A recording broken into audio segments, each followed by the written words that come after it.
Bapak Haris gitu ya. Cerita tentang dia melakukan kebaikan dan akhirnya dia mendapatkan berkat. Nah, itu bukan suatu kebetulan ya teman-teman, aku bisa ceritain ini juga dan Haris juga bisa merasakan di dalam hidupnya. Contoh gitu, itu bisa jadikan contoh nyata bahwa berbuat baik itu gak akan merugikan kita.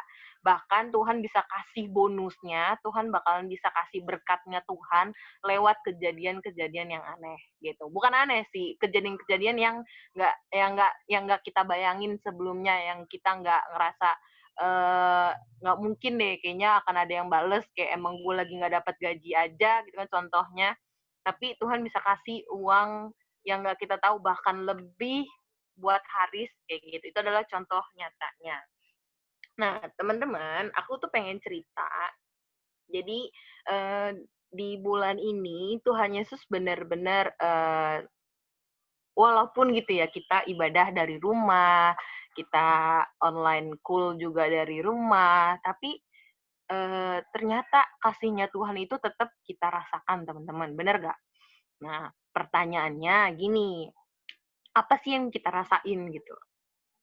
Apa sih yang udah kita rasakan selama kita di rumah? Apakah saat kita di rumah membuat iman kita semakin mati atau membuat iman kita semakin bangkit gitu? Nah, pilihan tersebutlah yang harus menjadi pertanyaan nih dalam diri kita, yang harus kita pikirkan juga, yang harus kita renungin juga, yang harus kita ada dua jalan teman-teman yang tadi. Apakah kita saat kita di rumah kita bakal buat iman kita mati atau kita buat iman kita bangkit gitu ya. Nah, itu semua bukan paksaan dari kita gitu, bukan paksaan dari pemimpin kita, bukan paksaan dari kakak-kakak rohani, bukan paksaan dari orang tua. Tapi aku percaya mereka, orang-orang seperti mereka, menginginkan iman kita terus bertumbuh bukan mati. Betul? Nah, jadi yang menjadi pertanyaannya adalah kita mau pilih yang mana gitu. Saat kita udah mikir nih, kita mau pilih buat iman kita tetap bangkit, iman kita nggak mati, itulah mungkin awal dari kedewasaan rohani kita. Karena saat kita memilih untuk bangkit nih teman-teman, kita itu ada keinginan untuk seperti kita nggak mau terpuruk gitu ya, terpuruk dengan situasi kondisi sekarang gitu ya, apa-apa susah, apa-apa mesti ngikutin protokol kesehatan, semua harus dijaga waktunya, tidak lama seperti yang dulu, semua harus berjaga-jaga gitu ya, nggak ada yang bisa asal sentuh-sentuhan, keluar juga mesti pakai masker, sekolah apalagi aku ngeliat banget gitu ya, adik aku Elisa gitu ya, sekolah setiap pagi mesti nyalain laptop, bener-bener mesti kayak bener-bener sekolah, tapi kita nggak di tempat gitu. Itu ngerasain banget yang kayak itu adalah sesuatu era baru gitu ya. Mungkin di Jcom aku juga pernah ikut cool-nya beberapa kali dan di situ pernah aku dengar sharing-nya new normal gitu ya. Kita mau ngelakuin sesuatu yang baru ini bareng Tuhan. Nah, pertanyaannya teman-teman udah berjalan berapa bulan nih kita selama ini di rumah aja, kira-kira kita masih nggak sih ngandelin Tuhan? Masih nggak sih ngandelin Roh Kudus? Masih nggak sih kita itu benar-benar punya hubungan yang good relationship sama Tuhan, kita benar-benar punya quality time kita sama Tuhan, atau kita malah mati imannya yang tadi aku bilang. Nah, sebagai contoh gitu ya, iman yang mati itu kayak gimana sih? Gitu. Iman yang mati itu menurut aku adalah yang kayak kita nggak tahu nih keadaan luar, kita nggak peduli sama siapapun, kita cuma peduli sama diri sendiri gitu, kayak udah ngapain gue harus mikirin orang lain, toh diri gue juga belum gue pikirin gitu ya. Itu adalah contoh-contoh iman yang menurut aku iman yang nggak mau bertumbuh. Nah, jangan sampai nih teman-teman kita saking kelamaan di rumah, saking rutinitas yang terus-terusan diulang berturut-turut, apalagi sekarang kerasanya gitu ya, hari berganti hari, dari minggu ke minggu tuh rasanya udah cepet banget. Sekarang aja kita udah masuk ke bulan Agustus, bayangin teman-teman udah tinggal 4 bulan lagi ya. 4 bulan lagi kita akhirin tahun 2020, bakal masuk ke tahun 2021. Bener-bener kerasanya kok umur makin lama makin naik terus gitu ya.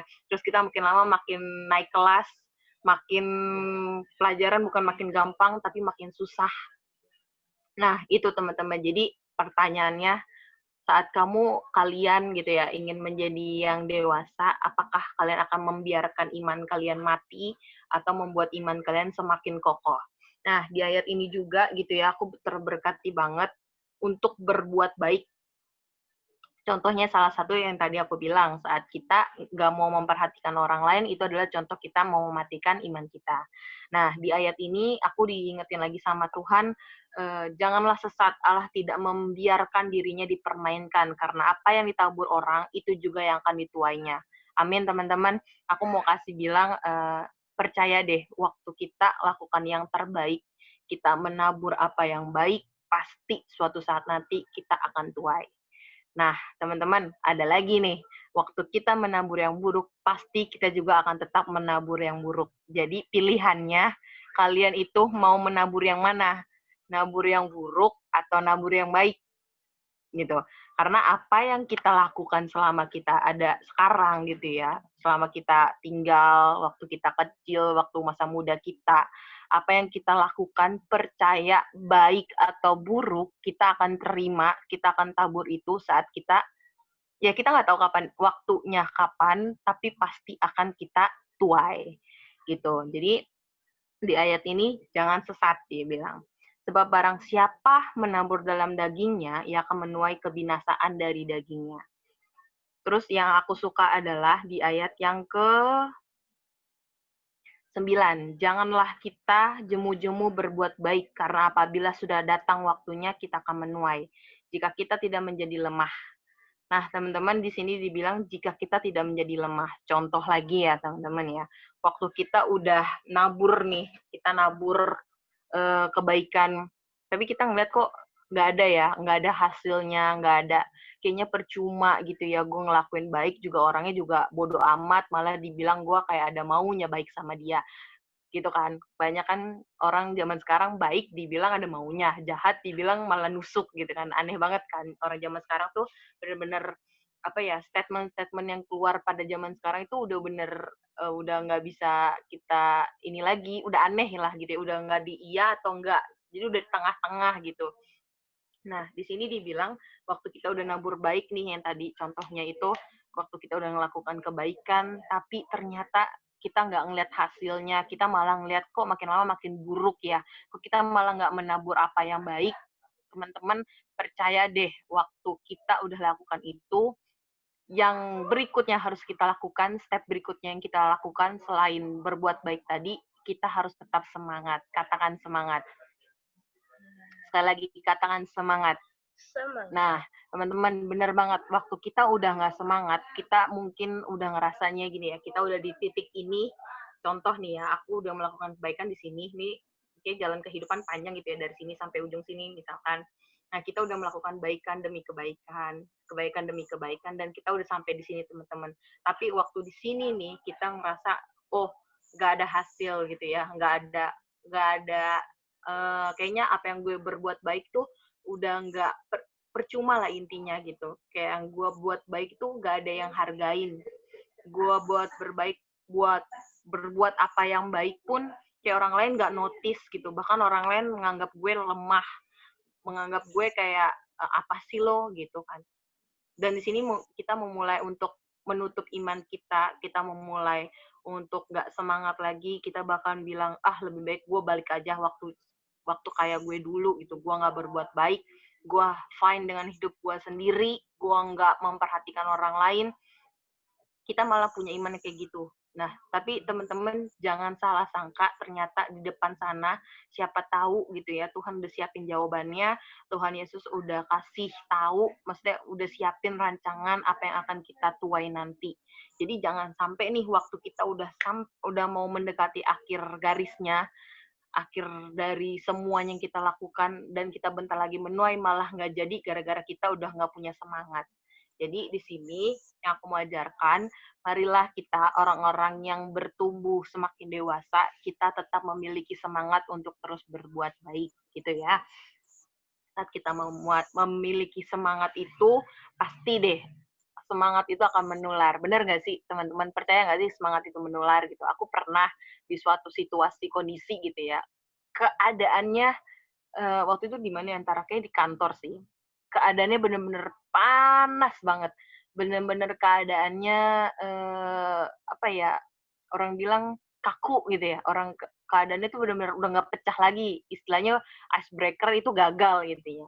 Nah, pernah waktu itu aku, cuman nyanyi, ngajak temen aku yang Kristen juga gitu ya, nyanyi nyanyi satu lagu, dan akhirnya tanpa disangka gitu ya, waktu aku nyanyi sama temen aku yang Kristen juga, yang tahu lagunya, dan ada orang lain yang bukan Kristen, temen-temen, dia bilang kayak, "Ah, enak nih gue dengerin lagu ini, daripada gue mikirin yang enggak-enggak, daripada gue yang ikut-ikutan sama keadaan yang tegang ini, gue lebih baik ikut nyembah," gitu. Itu artinya semangat yang menular gitu. Dan yuk, buat teman-teman Jekom, teman-teman ada teman-teman yang lain juga di sini, dimanapun kalian berada, please bawalah semangat itu karena percaya semangat itu pasti menular gitu ya. Dan satu ayat terakhir, kalian boleh buka lagi, ada di Kolose 3, Kolose 3 ayat yang ke-23. Pasti ini beberapa orang pasti udah ada yang hafal nih ya ayatnya ya tanpa buka. Aku mau minta tolong dibacakan oleh mana nih? Mana sih yang standby? Indah, Indah. Tolong dah, bacain dah. Friska Arindah. Kalau setiga ayat 23. Oke, wait ya. Oke.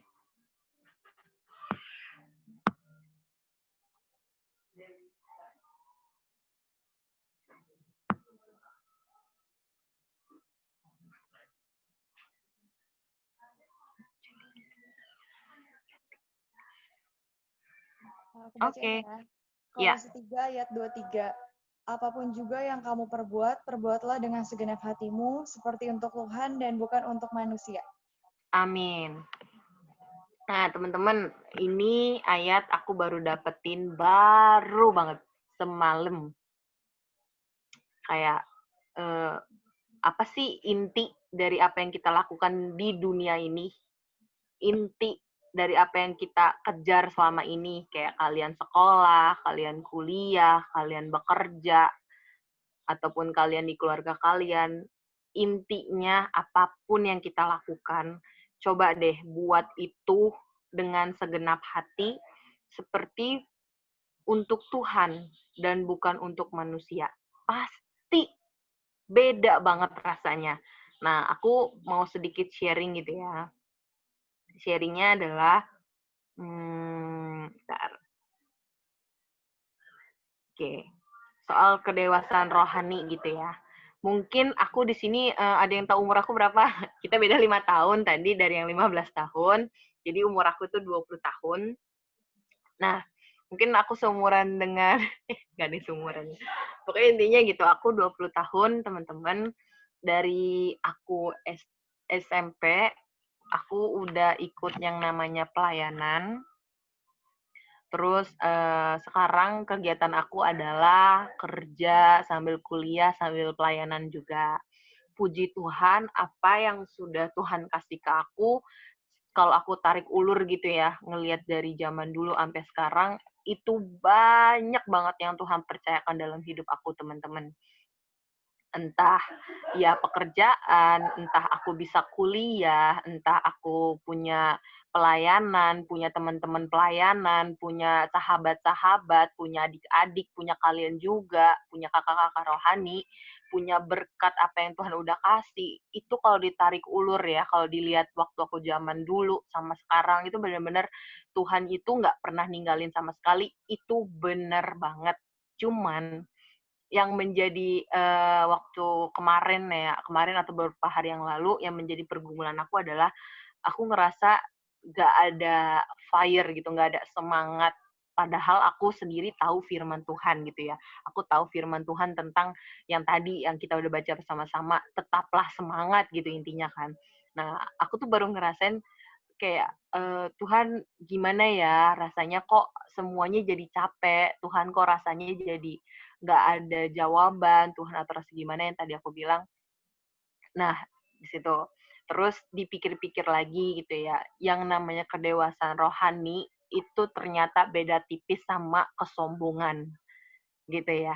Jangan sampai kita kebalik nih antara kedewasaan rohani sama kesombongan atau sok taunya kita. Terkadang gitu ya, kalau kita udah semakin gede, kita ngerasa gue udah ngelewatin banyak hal gitu. Ceritanya nih ya, ceritanya gue udah ngelewatin banyak hal, gue udah ngalamin yang ini, yang pahit, yang ini, yang itu, yang ini, yang itu membuat kita semakin kayak udahlah easy lah, gue udah tahu nih lika-liku hidup tuh kayak gini loh, nanti lo kayak gini, nanti lo kayak gini, lo kayak gini. Itu yang aku lagi rasain. Nah, jadi membuat diri aku kayak, aduh Tuhan, ya udahlah, kalau bisa gue gak usah lagi ya namanya ngelayanin Tuhan. Kalau bisa gue nggak perlu lah ya yang harus lanjutin kuliah, harus lanjutin pendidikan. Gak usah lah ya gue yang harus nyari kerja. Toh gue juga kan nanti, maksudnya gue masih anak, harusnya gue masih punya ditanggung jawab oleh orang tua segala macem. Itulah dalam hati daging gitu ya, yang jahat banget, yang ngerasa kita tuh sombong, kita tuh so tahu, kita merasa benar, merasa ini, merasa itu, sampai-sampai membuat kita kayak, aduh, udah deh stop aja deh drama hidup ini tuh udah stop aja gitu ya, stop aja drama hidup ini. Nah, tapi yang barusan aku cerita juga, aku baru dapetin ayat ini semalam, ternyata kenapa aku bisa lakukan itu, karena aku melakukan semuanya itu, menganggap semuanya itu adalah rutinitas. Waktu kita nganggap itu semua rutinitas, kita pasti akan bosen. Coba bilang bosen. Nah, bosen itu wajar, teman-teman. Bosen itu pasti akan ada. Bosen itu pasti akan muncul saat kita terus mengulang kegiatan, mengulang kejadian yang sama terus berterus-terusan gitu ya. Itu akan menimbulkan kesan bosen sehingga kita udah nggak fokus lagi sama tujuan akhir kita yang tadi. Kayak gitu. Nah, aku baru dapat ayat ini semalam dan aku bersyukur sama Tuhan. Tuhan kasih masih ingetin lewat ayat-ayat Alkitab. Makanya teman-teman, gunanya kalian baca Alkitab adalah itu, waktu kita ngerasa kering, waktu kita ngerasa di dalam sebuah ketekanan, tapi kita tetap ada Roh Kudus Tuhan yang ngingetin akan setiap firman yang udah pernah kita baca. Bahkan ini adalah ayat yang maksudnya aku hafal gitu loh ya, hafal. Jadi kayak semakin kita hafal, semakin mudah kita inget gitu. Jadi aku dapat ayat ini semalam dan aku bilang, oh iya ya Tuhan, ternyata aku bosen karena aku nggak ngelakuin semua yang udah aku terima itu dengan hati. Aku ngelakuin banyak hal tapi tidak ada yang fokus gitu intinya. Nah, jadi bener-bener aku ngerasain, aku langsung minta ampun sama Tuhan, aku bilang, Tuhan aku nggak mau gini lagi, aku benar-benar mau lakuin seluruhnya pakai hati, seperti buat Tuhan gitu. Jadi gitulah teman-teman ceritanya, kesaksian aku beberapa hari ini gitu ya. Jadi jangan sampai waktu kita udah ngerasa dewasa, malah melintirnya jadi kesombongan gitu. Karena kita udah sok tahu duluan, udah sok ngeh, sok ngerti duluan, bahkan kita nggak mau balik lagi sama back to basic gitu ya. Basicnya adalah kitab. Kitab itu yang udah terus ngingetin, yuk lakukan semuanya, intinya gitu ya. Inti saat kita mau jadi dewasa adalah itu, kita lakukan semuanya itu pakai hati. Coba aku lihat hati-hatinya. Si Sarangeo. Sarangeo. Jadi sharing aku itu ya, mungkin aku mau review aja. Yang pertama, jangan pernah berjemu-jemu untuk berbuat baik, gitu ya. Yang pertama, jangan jemu-jemu berbuat baik. Dan yang kedua, tetaplah semangat. Dan yang ketiga, lakukan apapun dengan segenap hatimu, seperti untuk Tuhan dan bukan untuk manusia. Cuma 3 itu aja kawan-kawan. Terima kasih buat kesempatannya Kak Yosafat, aku bisa diundang ke Jekom. Kangen banget gitu ya bisa sharing sama teman-teman Jekom, karena aku juga dulu dari Jekom. Dan aku harap sih kalian bisa terberkati sama firman Tuhan hari ini. Dan buat kalian yang mungkin lagi ngerasa bosen, yang lagi ngerasa, capek lah gue, kayaknya PSBB nggak kelar-kelar, Corona nggak kelar-kelar gitu ya. Kayak, aduh, makin nambah beban, makin tugas makin banyak. Tapi guys, balik lagi yuk, tetap semangat dan lakukan itu dengan hatimu dan percaya berkatnya Tuhan, karena apa yang udah kita tabur baik, kita akan menuai yang baik juga. Jadi berkatnya Tuhan pasti akan tersedia buat kalian semua gitu. Nah, terus apa lagi ya? Udah kelar nggak ya? Kayaknya masih mau disampaikan. Oke, mungkin aku mau teknisnya kali ya. Teknis, bukan teknis sih, kayak yang aku review gitu ya. Aku baru di review. Ternyata kenapa sih aku bisa bosan gitu ya? Ternyata ada banyak yang salah gitu dari sistem-sistem seperti mengatur waktu apapun saat kita dipercayakan apapun gitu.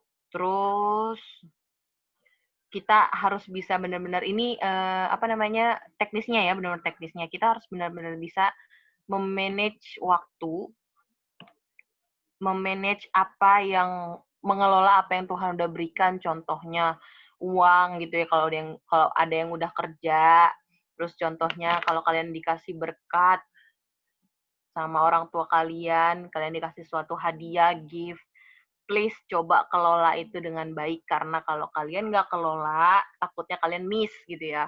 Saat kalian miss, itu kalian bisa jadi terperangkap nih dalam yang tadi aku bilang, dari dalam kebosanan.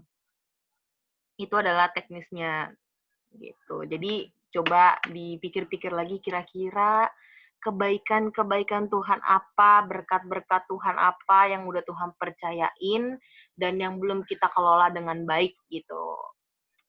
Jadi kedewasaan rohani adalah itu, ternyata teman-teman, kalau kita kan kita masalah apanya ya? Dibilang masalah kulitnya ya. Ibaratnya mobil gitu ya. Ini masalahnya dia nggak bisa jalan gitu.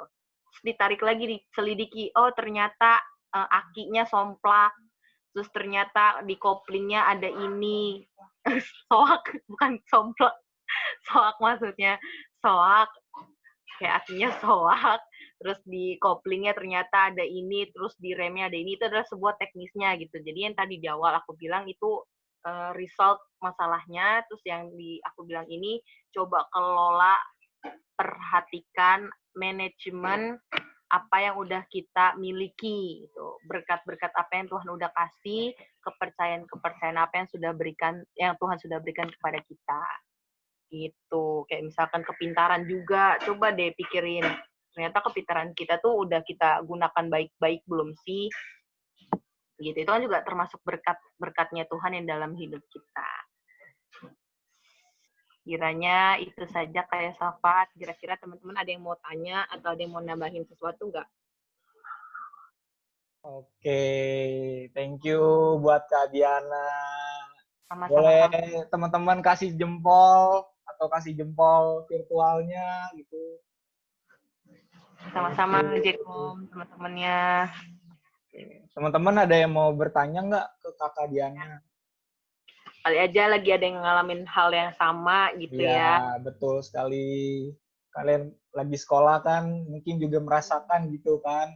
Yang ini benar-benar bosan nih, guys. Ya, ada nggak teman-teman yang ingin mau bertanya? Ini aku review lagi, kalian boleh lihat di kolom chat. Jadi poin-poinnya, kalau review ya Kak Diana, jangan pernah jemu-jemu untuk berbuat baik. Terus tetaplah semangat. Terus yang terakhir, lakukan segenap hati untuk Tuhan. Dan jangan pernah bosan. Oke, teman-teman ada yang mau bertanya lagi nggak? Kira-kira, atau mungkin ada yang mau kesaksian tentang kedewasaan rohani? Ada nggak teman-teman? Atau kesaksian tentang hal lain juga boleh teman-teman, nggak apa-apa. Esther, ada yang mau kesaksian Esther? Udah lama nih. Ada nggak kesaksian? Kesaksian apa? terserah tentang apa aja. Terserah sekolah gimana? Ya gitu. Saksian dong, gimana tuh? Udah berapa minggu nih nggak cool kan? Wih. Ada nggak mau kesaksian? Teman-teman yang lain mungkin?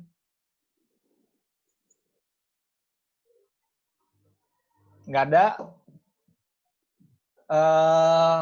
Kalau nggak ada, sebenarnya gue ada satu aktivitas gitu ya. Jadi gue pengen bagi kalian jadi beberapa kelompok. Tapi tenang aja teman-teman, aku buat kelompoknya ini teman-teman dalam satu kelompok yang kalian benar-benar udah saling kenal. Ya nggak apa-apa ya, jangan pada keluar ya. Oke? Nah, tenang aja kok. Ini nggak bakal random kok. Pasti kalian gue buat kelompok yang sama-sama